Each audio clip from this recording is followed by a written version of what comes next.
Good morning, everyone. This is Curtis Hawks over at Insurance Agency Marketing Services, and I want to thank everybody for taking the time to be on the call with us today.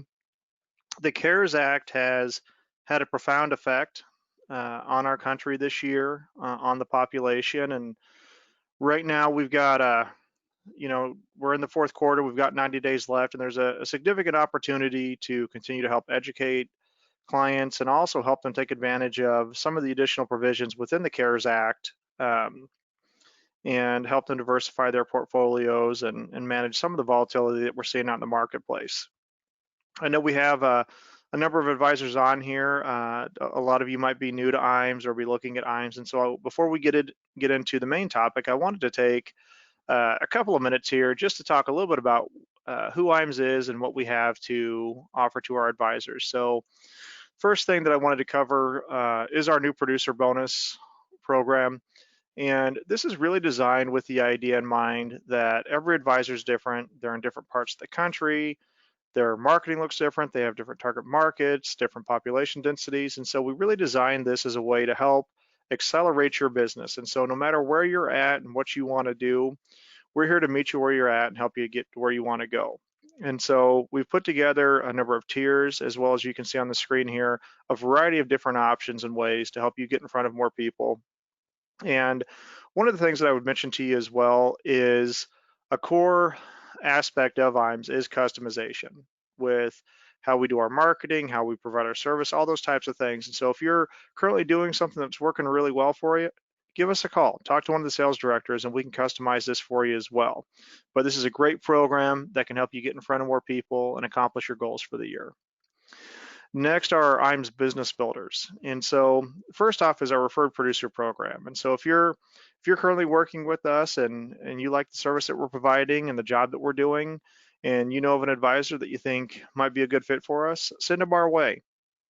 Not only will you get a cash bonus when they get contracted, but you'll get an additional cash bonus on their first piece of business. And then, and this is, I think, a big differentiator, on an ongoing basis, you will get checks based off of their production. You don't have to do anything. We'll take care of that agent. We'll provide a high level of service for them and support their business. And on a quarterly basis, you'll get cash based off of their production. And honestly, it's some of the biggest checks that we cut. Next is our marketing reimbursement. This year has been a challenging year marketing wise. It's really COVID has really changed the landscape, and so our marketing reimbursement program is a great way for us to financially partner with you on your business. And so when you write life insurance and annuity production with us, you'll accrue additional marketing dollars that can be used to do any type of advertising that you want to do. And so it's a great way to double the size of your marketing budget and get in front of more people. Service and back office support, that in and of itself, in any other year, advisors need good service. And I think we've got some of the best service in the industry, but it's not exactly an exciting thing to talk about. But as we've seen this year with carriers slowing down, with them sending staff to work remote, it's created a lot of bottlenecks in the industries. And so I think it's really highlighted the importance of having a good back office, having good support, having good service. And so I would tell you, if you haven't currently experienced our service, you need to. Whether it's case design, business processing, getting things pushed through, we take a very proactive approach. And again, I think we've got one of the best teams out there in the country to help make sure that your business goes through, your clients are taken care of, and you're getting paid in a timely manner. Next is our creative marketing solutions. And I think creative is really the key term there. Marketing has changed this year. It's had to evolve.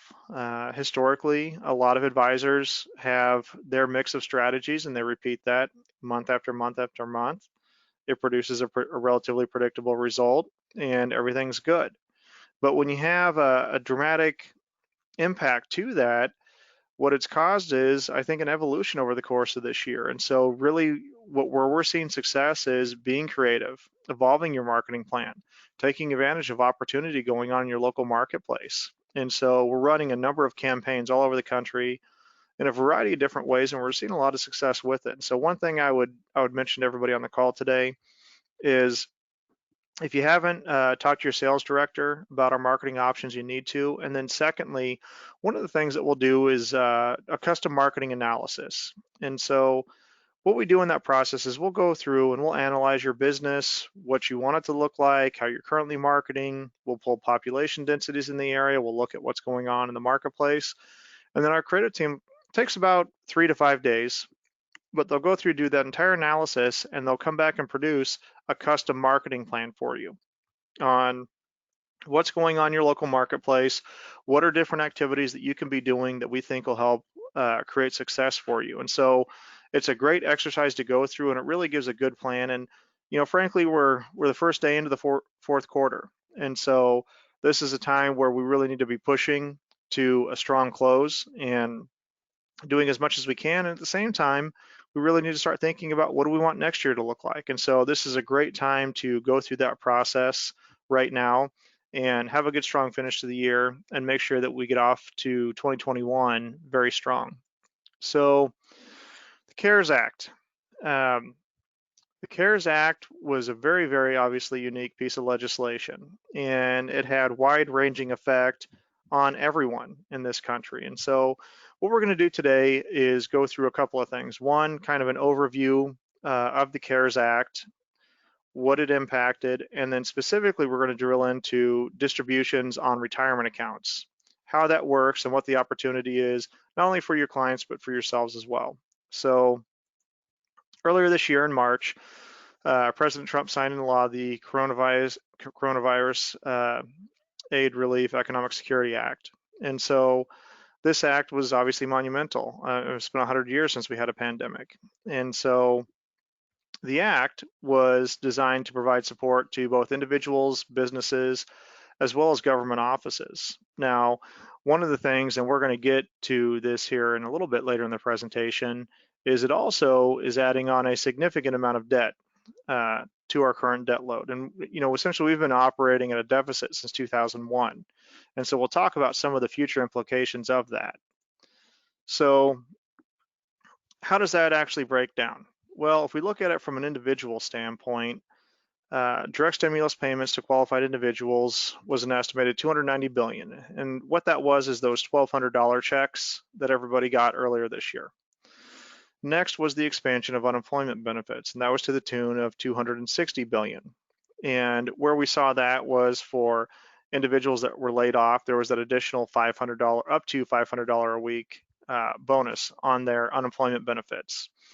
And so that impacted individuals that were laid off, furloughed, as well as just individually fired. Thirdly, we saw hospital, Medicare, and health benefits to the tune of $180 billion that were paid out as well for individuals.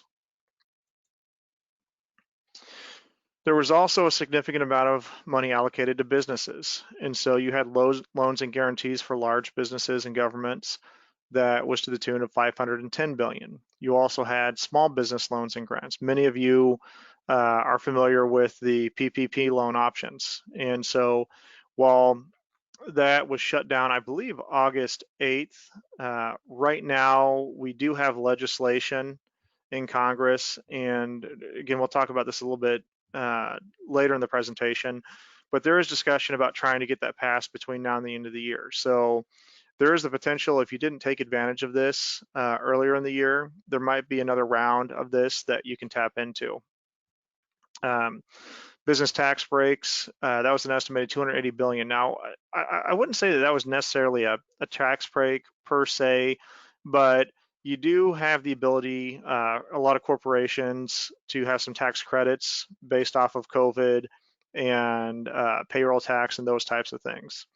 And then direct support for transportation and making sure that people, if they can work, are able to get to work. Then you had a third pool of money that was allocated for states and agencies. And how we see that broke down is direct aid to state and local governments was $150 billion. FEMA received $45 billion.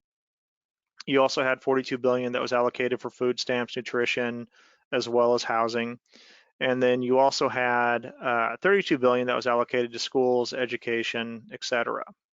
So when we look at that at a high level of how that's dispersed out, what does that really mean? Well, the estimate is 1.7 trillion. Now, I think you don't have to look that hard to see some estimates that are higher than that as far as adding to our overall deficit. And then, as I mentioned earlier, we've been under a deficit since 2001, and so this certainly is going to bring things down. And so we expect that that's going to continue into the future. As I mentioned, Congress is currently negotiating, it's called the HEROES package, another bill which potentially would go through between now and the end of the year. I think a lot of us, when we first saw that come out a couple of months ago, actually expected that to go through before the end of before the end of the summer. And we're still here right now. Now, what I would tell you is even President Trump has said at a minimum he thinks we need to do another $1 trillion. And so if you've got the Republican side of the House agreeable to a significant chunk of money and the Democrat side of the House, they're going to go back and forth. But I would expect that we have something that goes through between now and the end of the year. And so what that ultimately means is we're going to have, I think, the largest single year increase in our debt load. And so when we look at that, we know that's going to have wide-ranging effects for decades to come. And I think one of the core aspects of that is tax revenue, right? If we're going to increase debt at that type of a rate, there's going to have to be some type of an offset in the future where the government's getting some sort of increases in tax revenue to try and offset it. Currently, we're all paying taxes under the TCJA, which is the Tax Cuts and Jobs Act.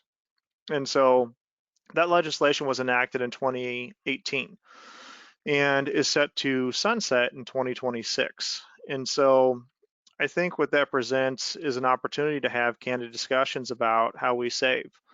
Tax deferral, when that really started to grow and become popular, was when we were in a transitional phase from going to a very high tax rate environment to a low tax rate environment. And so right now we're kind of on the outside looking in of, we're in a low, relatively speaking, when you go back and look at the history of tax rates, a low tax rate environment.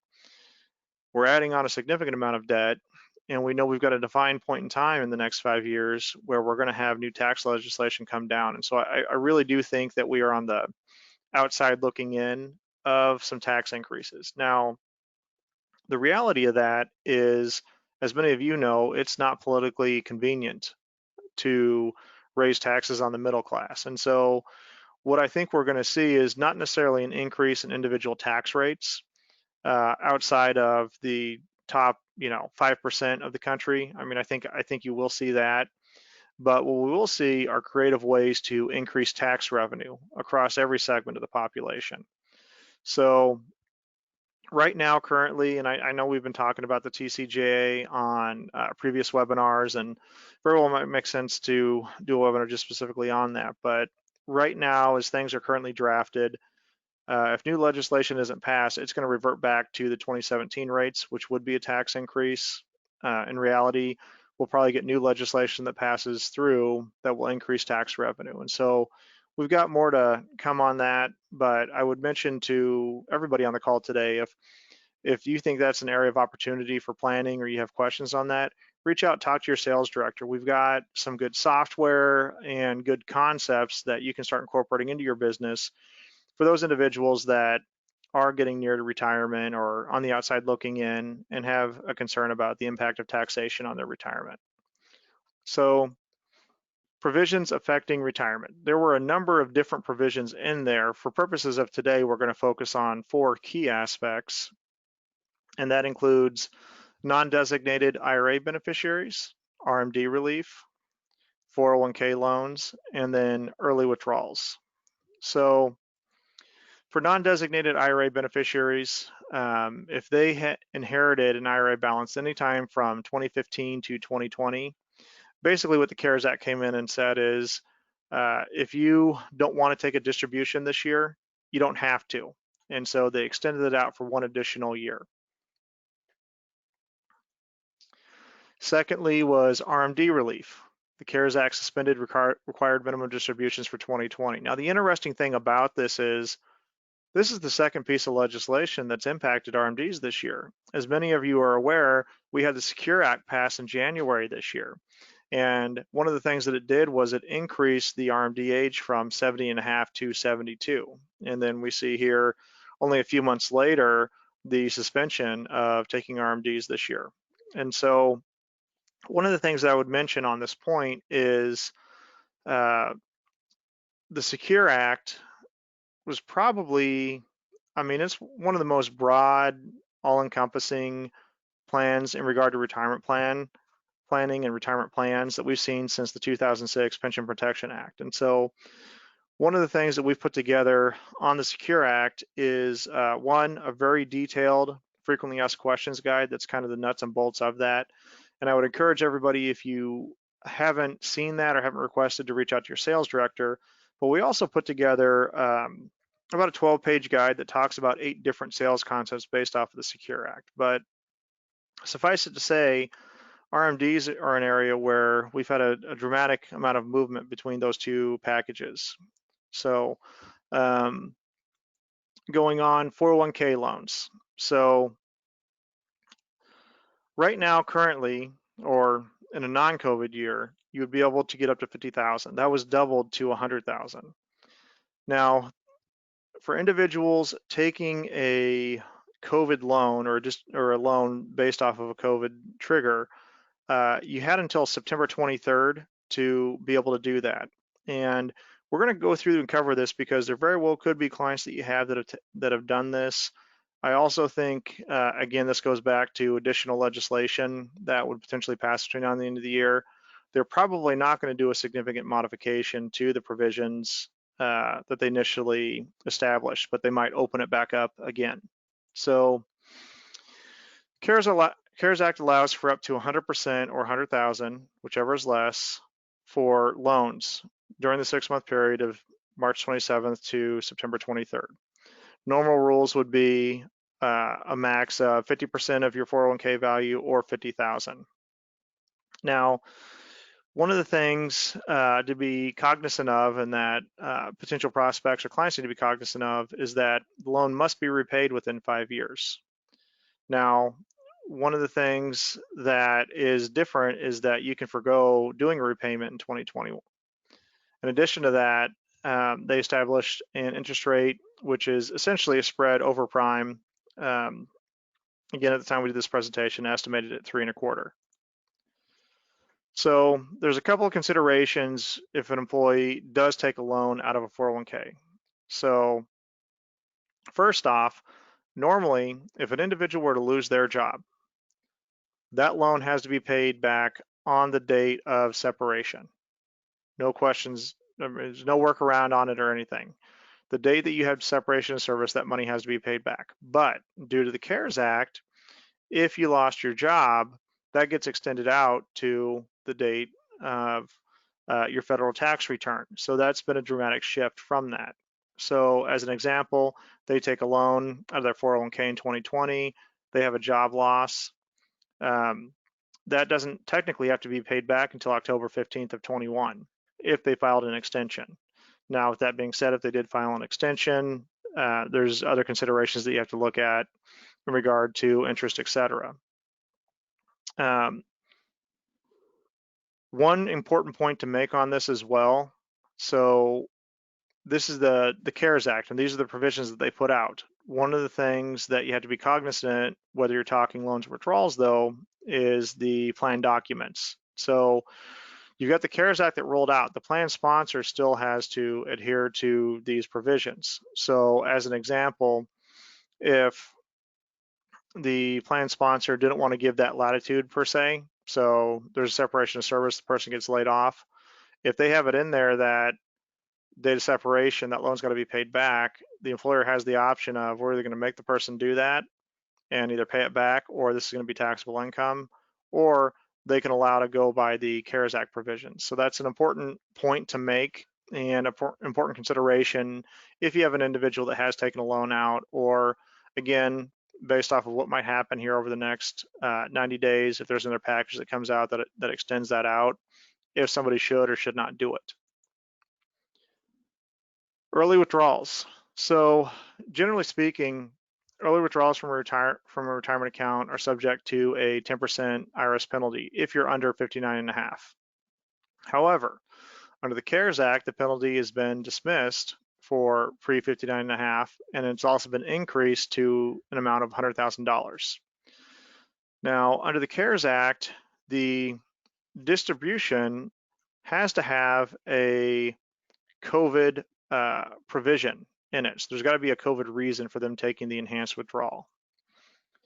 So getting into that, there's a little bit of a deviation this year from a traditional withdrawal. So generally speaking, in the past, somebody wants to take a withdrawal out of their 401k account based off of the plan documents and what's allowed, they'd file withdrawal paperwork and they can do that.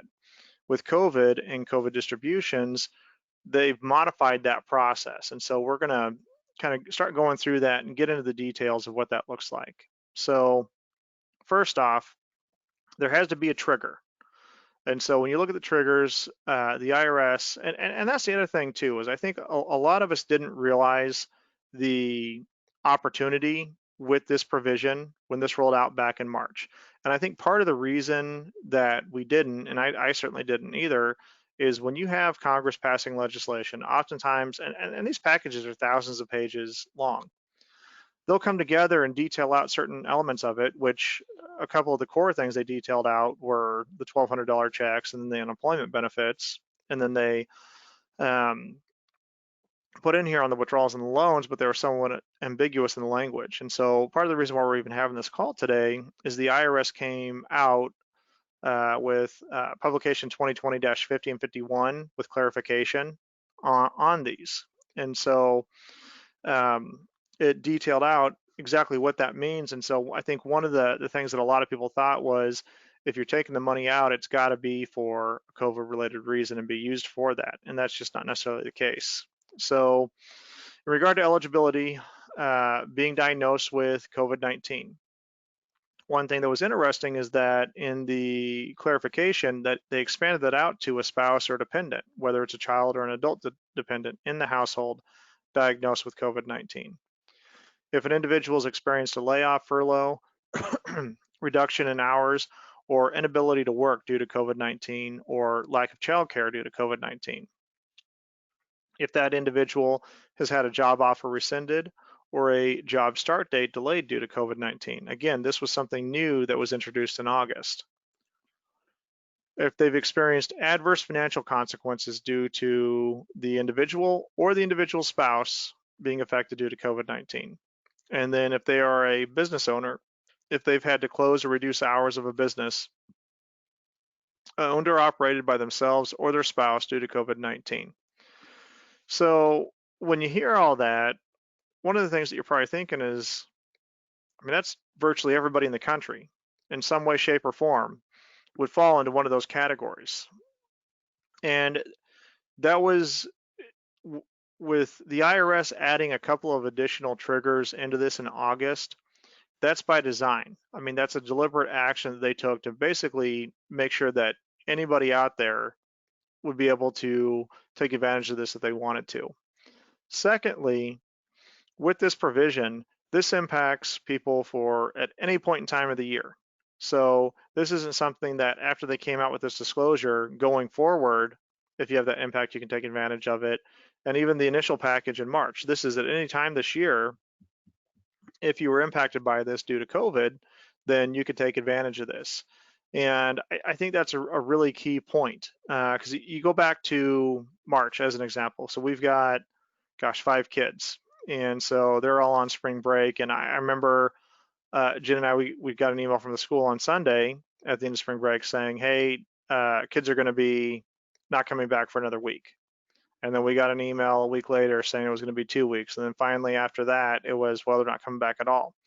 But you think about just educators as an example, and you think about all these different types of businesses over the course of April and May that initially started shutting down. Virtually everybody had a reduction in work hours. Virtually everybody had some adverse financial impact due to COVID. So there's a huge opportunity to talk to people about this. The other point to make on this is the CARES Act was very deliberate on their language. So this is available, but you've also got to get approval from the plan sponsor to do it. Now, with that being said, uh, we've been talking to advisors about this, and they've been talking to prospects, and we are seeing a mix. There are some plan sponsors that are not going to adhere to the CARES Act guidelines. There's also a lot that will, and I think when you look at the current environment, that's a that's probably a hard decision for an employer to make, to say, okay, well, we know we furloughed you and we know you're being financially impacted, and we're going to, take away your ability to get some additional capital. It's not exactly a popular thing to do. The other thing about this is when you talk about these different triggers, right? Um, One of the questions that we've been getting is, well, what are you supposed to do on this? How are you supposed to provide proof, and how does the employer look at it? Again, the CARES Act was very deliberate, and especially in the clarification that came out in August, is that there's not a burden of liability on the employer. And so essentially what they're saying is, okay, if you have an employee come to you and say they want to take a distribution and they give you a reason why, we don't have an expectation, whether it's the government or the IRS, that you're going to go out and research that. And so the point of that is not to have people fraudulently taking distributions, but the point of it is they didn't want to put a significant burden on the employers. They wanted to create an environment where if somebody needs the money, then it's a relatively simple and straightforward process for them to get it. And for the employer, they don't have to go out and double check anything. They just have to process the transaction. So those with 401ks, 403bs, 457s, as well as traditional IRAs, again, can take that early distribution up to 100,000 during 2020 without paying the ordinary 10% IRS penalty if you're pre 59 and a half. Secondly, there's also no mandatory 20% withholding on the tax requirement, which is a key differentiator from what it was pre-COVID. In addition to that, there's flexibility of managing the taxes and distribution. So, and this is probably one of the biggest things that came out of the 2020-50 disclosure that the IRS came back with here in August. But again, many people were under the assumption, based off of how the CARES Act was initially drafted, which is that you have to have a COVID-related reason to take the money, and then it's got to be used on COVID-related expenses. The IRS came out and unequivocally in that disclosure said, no, that's not the case. You can use that money for whatever you want. Not only can you use that money for whatever you want, but if you were to take that money out and put it back into not just your existing 401k, 403b, or 457, but just put it into an individual retirement account, that's considered a rollover. And you don't have to pay taxes on that distribution. And that's the crux of it. I think that's a huge opportunity. In no other year would you be able to do that. And as we all know, with 401k plans, that employee is subject to whatever the investment options are within the 401k. And so there's really not, unless they change jobs and get into a new 401k plan with new options, there's not really a way for them to take total control over where those funds are at. But the ability to take a withdrawal and roll that into another investment vehicle, that's a huge opportunity. Now, getting into the tax discussion and getting into those weeds, there's a couple of things that you want to consider and you want to go through with the client. And one of the things, again, I know we're going through this presentation and we're going to record it. We'll get this out to everybody as well so you can watch it again. But we did put together a very detailed CARES Act guide that goes through these different considerations for you to take a look at. But one of the changes that was made was normally in a regular year, if you take a withdrawal out, you've got to record that entire amount as income. Under the CARES Act, they actually give you the ability to pay those taxes over 3 years. What you cannot do is take a distribution and then wait 3 years and then file that income on your taxes. Instead, what the IRS stipulated is you basically chop that up into thirds. So if you take, as an example, $100,000 out this year, then you'd record 33% of that on your 2020 tax return. You'd record 33% of that on your 2021 and so on and so forth for 2022. So you can spread that out over the course of 3 years. You don't have to pay it all this year. Now, in regard to the rollover, normally we're used to there's a 60-day rollover. Well, with CARES Act, they're not putting a 60-day window on rolling that money into the IRA. But the thing to consider about that is if they were to take a withdrawal in the current year, in the current 2020 tax year, and they don't roll it over this year, then again, you would have to file a third for as long as they go over those 3 years of income.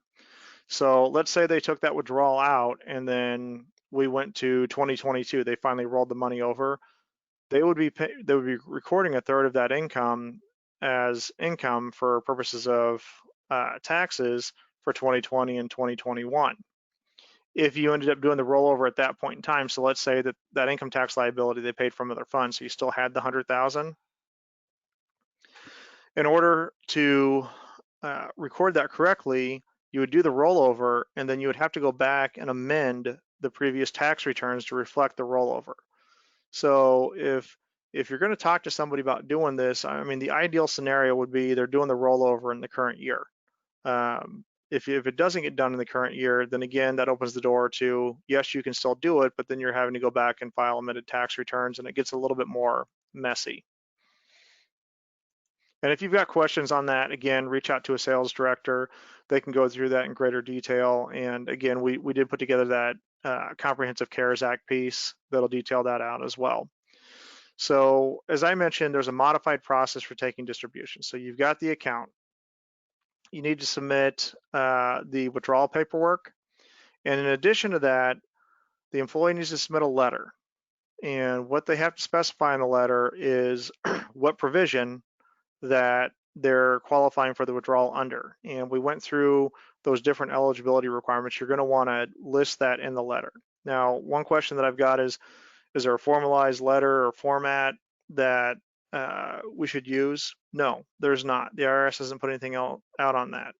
Generally speaking, and talking to attorneys and going through this, essentially what needs to be on there is it doesn't have to be a whole long story. You need to have, I'm requesting a withdrawal of my account. I'm eligible based off of this provision in the CARES Act, and then detail out the amount of money that you're wanting to get. Secondly, and this goes back to what I mentioned a few minutes ago, the CARES Act was very deliberate in resolving any liability of the employer. And again, the point of that was to make it easier for somebody to access the funds. They knew that if the plan administrator or the employer had to go in and look at, okay, well, is your spouse really financially impacted, having to do that research? One, it would delay people actually getting funds, and then two, because it's optional for the employer to adopt the CARES Act in regard to the retirement plans, they very well might just not do it at all. So they were very deliberate in, you've got to have a reason, you've got to submit that with your withdrawal request, but the employer doesn't have to go out and do a bunch of research on it. They can just process the paperwork. So then once that's done, once it's approved, you can get the cash distribution. And then again, as we just talked about in the previous slide, you've got a couple of options. If you roll it over in the current year, that's reflected on the taxes next year. If you don't, then you've got to record a third of that as income, and you have to keep doing that going forward until you actually do the rollover. And again, at that point in time, you would have to go back and amend the prior year's taxes. Another key point on this as well is if the client's going to take a COVID distribution, one of the things that you're going to want to do and stick in your, or have the client stick in their file is that letter. So when they go to file their taxes next year, they're going to want to have that so that way they can show that they took a withdrawal based off of CARES Act provisions. And so they'll want to keep record of that. So going forward, we think there's a significant amount of planning opportunity. There's been a significant amount of volatility in the marketplace. We're in an election year. We're in the middle of a pandemic. And so the ability for an individual to take a portion of their funds in their 401k and diversify that into an IRA and have control over that, I think is a very profound, powerful thing. And the fact that the IRS has come out at this point and been very deliberate and very specific about allowing for that and giving that option, I think presents a significant opportunity and allows a lot of advisors to expand out their marketplace. I mean, when we talk about income planning and saving for retirement, one of the biggest assets an individual has is their 401k. And one of the challenges that you have from a planning standpoint is if that employer doesn't allow for in-service distributions, there's not a whole lot you can do with it until they get over that 59 and a half or they retire. Now we have an opportunity to take some proactive steps with those funds, help them diversify, and help them meet their retirement goals. In addition to that, the after effects of the CARES Act, I think, create a significant planning opportunity, not only now, but in the future. So you've got the Tax Cuts and Jobs Act, you've got the Secure Act, you've got the CARES Act. And so all of those pieces of legislation lead us to look at what do we think the future tax rate environment is going to be. And so I think it sets the stage for a greater utilization of tax advantage vehicles, whether that's saving in a Roth conversions, which, that's another thing too, is you do have the ability to do a Roth conversion if you're taking that withdrawal. And so we've got that kind of detailed out. And now that I'm thinking about it, we didn't go through that in the presentation today, but that is detailed out in the CARES Act piece that we put together. So again, if you don't have it, make sure you reach out to us to get it. But I think there's going to be a greater and greater need for those types of vehicles. People inherently, when they think about retirement, think that travel, leisure, family, those are going to be the things that they spend the most money on in retirement. And the reality is healthcare and taxes are the two biggest expenses that retirees have right now. And if we think there's potential for increasing tax rates, it just eats away at that retirement nest egg that much further. And so I think there's significant opportunity right now. And I think as we've plotted through this year and we face these challenges, I think as we look at this fourth quarter, I think there's a lot of opportunity to really close the year strong, help a lot of people, and generate a lot of business between now and the end of the year. So I guess the key takeaways with this would be is one, it's a good opportunity. Secondly, if you've got questions on the CARES Act or the Secure Act or the TCJA, as an example, give us a call, talk to a sales director. We've got some really good pieces on that. Secondly, we've got a really good software platform that I'd mentioned. So if you've got questions about the impact of taxes in retirement, what the impact of an increasing tax rate environment is, we can very, very accurately illustrate that out and illustrate any type of scenario going forward and the impact that has on the way somebody saves. So in any case, I've got our number up here, 800-255-5055. I appreciate everybody being on the call today. I appreciate you taking the time, and I hope you see the same thing that we do, which is that this is a significant planning opportunity, and we're looking forward to helping you and working with you on taking advantage and capitalizing on that. So thank you for taking the time today, and you guys have a great rest of the week. Thank you.